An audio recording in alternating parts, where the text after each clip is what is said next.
Hey everyone, I just finished a video and I'm gonna open it with this. I'm not gonna do an intro, and I think you'll understand once we get into the video. If any of you have mental illness in your family, if you have a child that's suffering and you don't know what to do, if you have friends, family, relatives that are suffering these things I'm going to speak of, I'm going to tell you our situation with one of our children because it's on my heart and because I really couldn't eat dinner tonight without crying, and I'm surprised I made it through the video without crying. But I hope that you'll watch this through the end. Please subscribe, everyone, and drop some comments down there. Let me know if you've experienced what we've been through, and if you've had anything that's helped you or helped your loved one.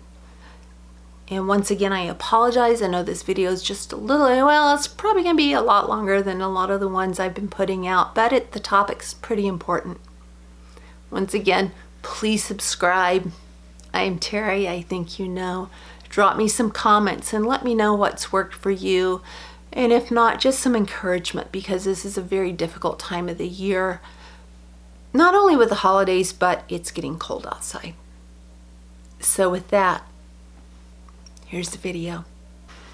Hi everyone. I was sitting, I'm kind of fidgeting because this is a topic that is it's kind of hard to talk about. Little backstory if you don't know it. My husband had 3 boys. I had 2 children when we got married, and then we adopted 6 kids. Some were foster kids and some were as newborns. Thanksgiving's in a couple of days.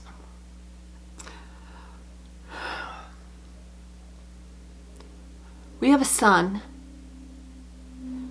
who is 25 years old. His birth mom was 15 when he was born. My husband and I had the great privilege of being in the delivery room when he was born, and my husband cut his cord. When he was little, when he was first born, I could tell there were problems. He wasn't my first baby. I could tell that there were problems. I didn't know what, but I knew there was something up. I took him for doctor, or I took him from doctor to doctor to doctor, only to be told there's nothing wrong with this baby. He's too smart for you. You need parenting classes. And I'm like, yeah, whatever. You know, had that been my first baby, think what that would have done to a first-time mom. Would have scared the heck out of her. Luckily, I wasn't a first-time mom. I knew there was something wrong with him. When he was 7, he was finally diagnosed at OHSU Hospital here in Oregon. And we took him in to be screened for something called sensory integration dysfunction. And we went through a long battery of tests, and at the end of the test, they came out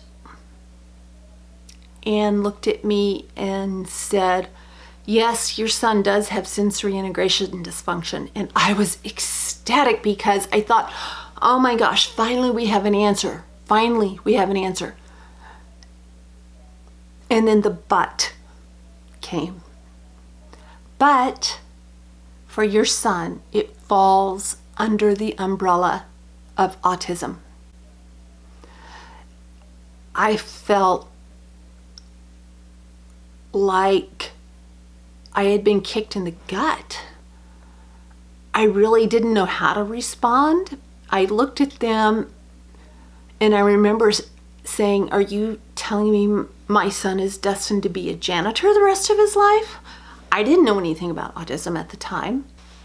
Joshua, just to give you a few little examples before I get into this, Joshua would not look at us in the eye.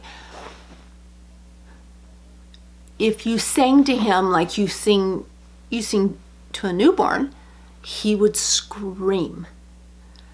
He would drink a bottle until he threw up. He had no real gauge on when he was full and when he wasn't. His senses were not operating correctly. We had to wrap him extremely tightly. And then for about 2 years, I carried Joshua in a backpack. We couldn't touch his skin. It was so hard. It would have been a lot easier. You know, back then in 1993, they didn't routinely screen for autism. And I'm not sure if that would have helped. Maybe it would have helped. They would have picked up on it a little earlier and I could have gotten him into some more early intervention type things. Well, as Joshua grew, Joshua became very aggressive. And when he was little, the kids would make fun of him and say things like, oh, we're going to make a movie about when Joshua attacks. Ha ha ha. Funny thing, when he's 4 years old. Well, as he grew, he attacked most of us multiple times. Some very severely. He tried to kill some of us. Then came the day, and I won't go into the situation really on this tape or on this video, maybe on another one. He had to leave the home. He was 18. We had locks on all of our doors. We had everything hidden that we thought could be used as a weapon. But that didn't stop him. He was so strong, and his rages were becoming so frequent. We didn't know what to do. The police, you know, it's really embarrassing when the police show up at your house time after time after time after time after time, and you're convinced that the next time we live in a very small town, or it was a very small town, that cops is going to be there when you open the door. You know, they knew of our son, and they knew of our struggles, and they knew what we had been going through with him. Well, when he was 18, he decided, and there were things that led up to this that I'll get into another video, perhaps. He decided he wanted to live on the streets. 18, I have no rights to say what happens to my son, even though cognitively he's about 12 or 13, perhaps. As the years went on, Joshua was diagnosed with severe bipolar disorder, as well as paranoid schizophrenia. That's a scary one, because the primary target of a paranoid schizophrenic, if they're going to be dangerous, is generally their parents or their family. And Joshua had shown those tendencies that he was coming after us. His paranoia only got worse. He believes the Illuminati are after him. He believes that Bilderberg is after him. He believes that ISIS beheaded his girlfriend and the doctors were able to put her head back on, and so she's okay. So these aren't rational thoughts, right? Well, here I am as a mom, and my son is on the streets. I found a journal of his. He came to stay with me for a while because I thought maybe with none of the other kids here, and it's just Joshua, things will come together and be okay. They didn't. And the police had to escort him out, and he's not allowed back into our home. I found a journal that he had been keeping, and when I saw him downtown, I questioned him about it. And I didn't say, oh, what's this? Part of it was very neatly organized, that of an autistic mind. It was very, even though the goals were not realistic, it was very neatly organized, very nice script. He had very nice handwriting. And then there were pages that were just scribbles. and numbers and scribbles and scribbles and scribbles and just like spiraling, sort of. I knew what that was. And I questioned him about it, and I said, Joshua, you know, this is so neat and orderly. What, can you explain to me these pages? I don't understand what they mean. He said, Mom, that's when God talks to me. Those are when the voices come, and the angels and God, and they speak so quickly that I have to write very fast in order to get what they want me to do. Scary stuff. I have been fighting to gain guardianship of my son in this very blue state since he was 18, maybe a couple of years after that. But I have been fighting this system that won't help me. I do have police officers that will call me when they take him into custody, and I have, you know, the hospitals will call me generally when he's taken in, but I think he has revoked that because here we are in November. The last time he was in the hospital was the end of September, and he was also arrested for assault the end of September. I am pleading with law enforcement and with hospitals all the time. I want to help my son. We need to get him off the street. This kid needs help. This is what I hear time and time again across the board. This is what I hear. We don't want to take his rights away. You don't want to take his rights away? Okay. So you're going to take him home and you're going to let him sleep in the room next to your wife and your kids. Well, then they change the subject. The worst thing as a mom that I think could happen is to get the phone call that my son has severely injured someone else. I don't think it's an if, I think it's a when. He is on meth. I know he's sharing needles, which kills me because, come on. You know, I've had to face it. I'm sure my son has every disease known to man that is transmitted via needle. And that's hard. And my husband and I were just sitting in there having dinner, and we were talking about Thanksgiving and two of our kids that are going to be here, and my mind kept drifting to my son, who chooses to live downtown in a tent if he can find one, under cardboard if he can't, and freeze because he is convinced the hospital is out to get him. He's convinced that the police officers are out to get him, that we're out to get him, that caseworkers are out to get him. His reality is not our reality. And I'm really surprised I kept it together this far into the video, because when I was having dinner with my husband, I was thinking about this. It was all I could do not to cry. He was a difficult baby, but he was sweet and he was loving and he was funny. We had a lot of trouble with him, but there was a lot of good with him too. He had so much talent. He was such an artist, and he was so gifted on the guitar, so gifted in so many areas. Yet he's afflicted with these conditions that he could be treated for, but he won't because he thinks he's going to be poisoned. And here we are. We're going to be sitting down to Thanksgiving with two of our kids, our adult kids. And I don't know what my other son, my youngest, he's not my youngest son, but I don't know what he is going to be doing.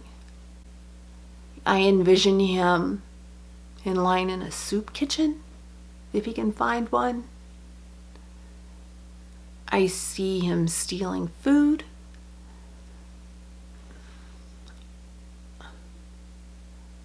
I really hope and pray this is not a situation any of you guys find yourselves in, because it's one of the most difficult ever. I remember when Joshua was born, the pediatrician came up to us and said, "This baby is unadoptable." I looked at my husband, I looked back at the doctor, and I said, "What do you mean this baby's unadoptable?" And they said the doctor said, "He has a very large hole in his heart and he's unadoptable." And I asked the doctor, "So what you're telling me, doctor, is if I gave birth to this child who had a huge hole in his heart, I should just leave him at the hospital and walk away?" Well, he left. Didn't he? He had no answer, because there is no answer. That was our baby. You deal with what's given to you. And that child was placed in our lives for a reason. He was difficult. He was so difficult. And if anyone was to ask me, the boy was hard to raise. He was hard.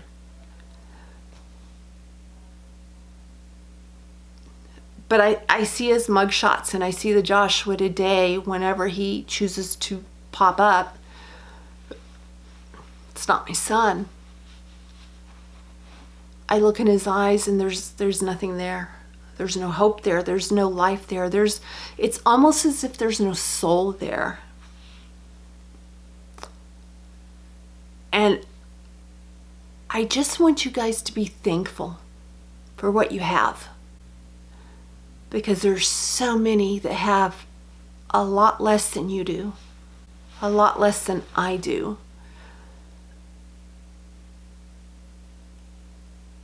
Downtown Portland is probably by car 20 minutes, 15, 20 minutes from my house.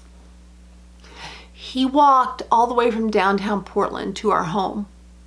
He wore out the bottom of his shoes.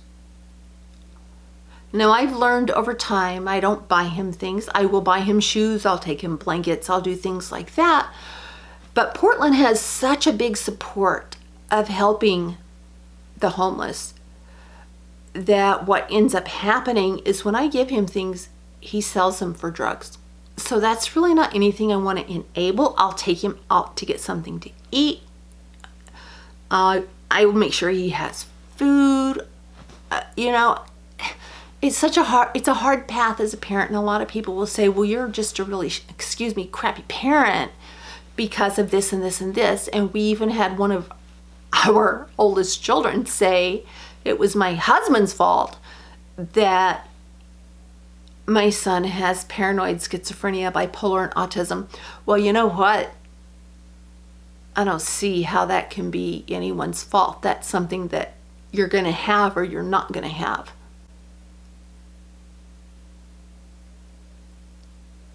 I'm still sort of blown away by that, but you guys, when you think of it, send up a little prayer for my son.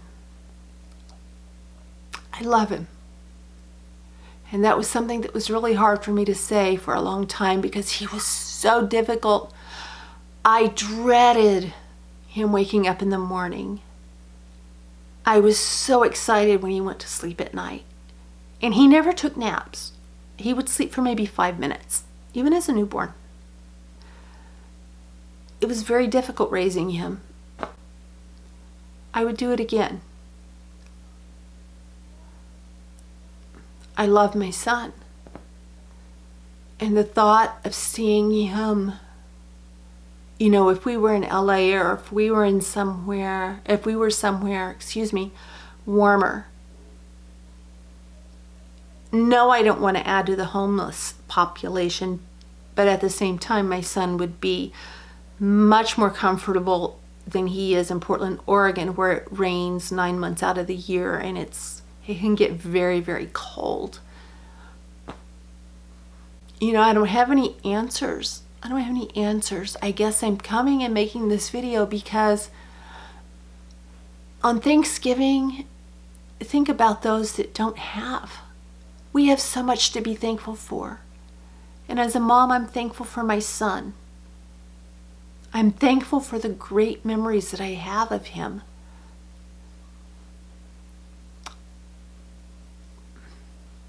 I'm thankful to his maternal grandmother who has stayed in touch with me all of these years. She has been my guiding light, and she's helped me get through so much and so many hurdles when I didn't know where to turn or what to do. Out of the blue, she would call and say, I think I need to call you. What's going on? And I was like, oh my gosh, I cannot believe you just called me. She would call me, and if she couldn't help me, she would let me vent. And she would tell me the way she had dealt with similar situations with his birth mom.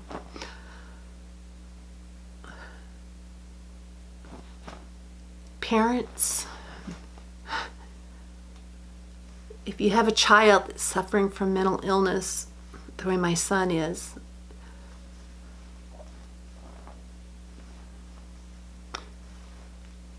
I wish I could help you.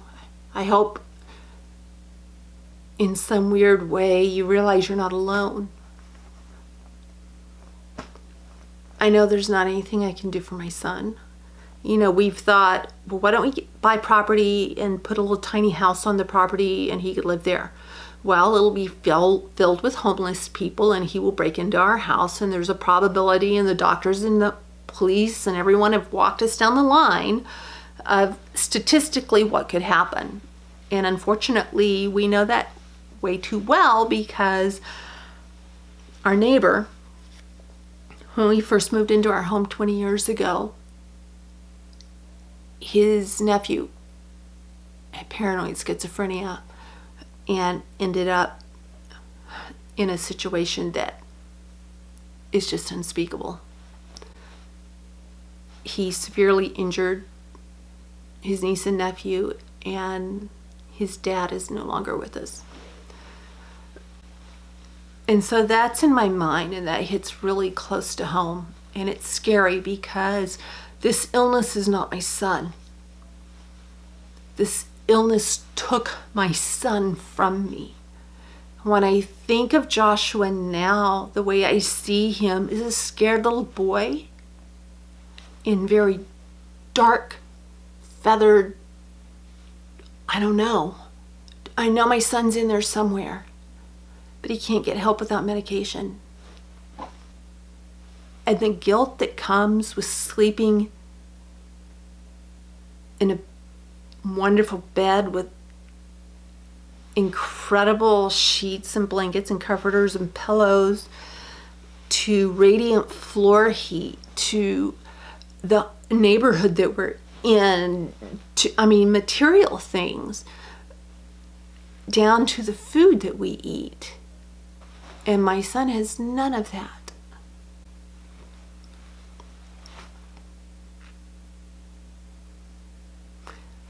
If you guys are a parent of someone, or the sibling, or a family member, or a friend of someone suffering from the things my son is, know my heart goes out to you. You can find my email address in the About section. Feel free to email me. You're not alone. And that's the worst feeling in the world, is feeling that you're alone. A lot of the situations my children face and that I faced were treatable, were curable. Joshua's really isn't, because that's part of the disease process, I guess, with schizophrenia, is the medicine. You know, they feel better, then they stop taking it, and then here goes the spiral again. And Joshua's he is not at a functioning level. He's at a very dangerous level to him and those around him. And I just pray that I never get the phone call that my son has killed someone. Because even though my husband and I made tremendous failures as parents, who doesn't? You still wonder what you could have done to prevent something as tragic as that. I don't think there's an answer. But be thankful this Thanksgiving. Be thankful for what you have. And if there's someone in need, don't enable them. If they need a sandwich, get them a sandwich. If they need food, give them food, not money. It's only going to be spent on drugs.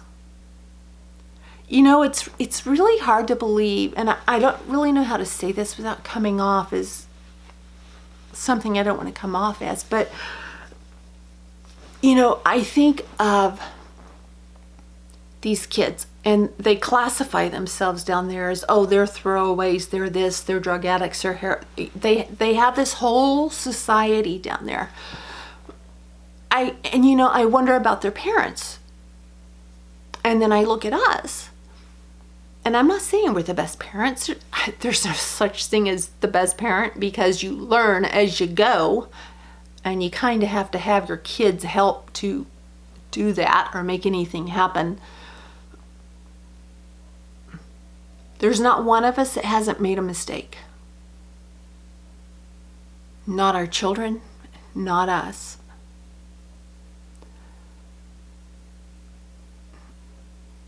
What the heck was I? See, my brain, it just goes off. Oh, yes. The wonderful things I get to deal with. My mind. You know, we live in a very nice neighborhood. We're very blessed. We're very blessed.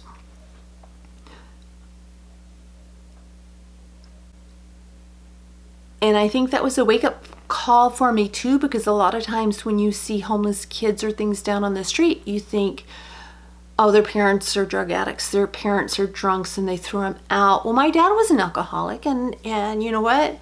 He was a functioning alcoholic. He made his share of mistakes, but my dad loved us, and my brothers and I didn't end up on the streets.